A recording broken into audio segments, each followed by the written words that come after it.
இந்த இந்து முன்னணி இல்ல இந்த பிஜேபி இந்த ஆர்எஸ்எஸ் பேசுறதெல்லாம் இந்துஸ்க்காக பேசுறாங்கன்னா கிடையாது. அவங்க ஒரு ஆர்கனைசேஷன், அந்த organisation has to come to power. அதுல இருந்து எப்படினாலும் அந்த பவர் இது பண்ணணும் தான் என்னோட ஒப்பீனியன் அவங்க மேல.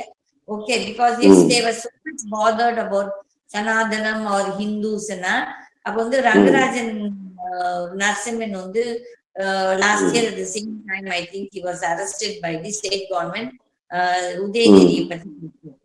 அப்ப எந்த பிஜேபி, எந்த இந்து முன்னணி, எந்த ஜிஆர் சுவாமிநாதன், எந்த இவங்க எல்லாம் வந்து அவருக்காக குரல் கொடுத்தாங்க அந்த Hindu.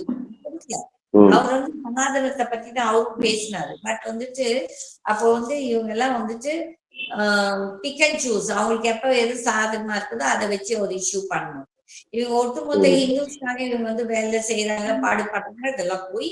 And I as a Hindu will oppose them because அவங்களோட மொத்த வேலைகளை, that is இந்த ஹிந்து முன்னணி, இந்த பிஜேபி, இந்த ஆர்எஸ்எஸ் எல்லாமே அது ஒரு கைண்ட் ஆஃப் தீவிரவாதம் in the name of Hindus. இது நல்லதுக்கு இல்லை.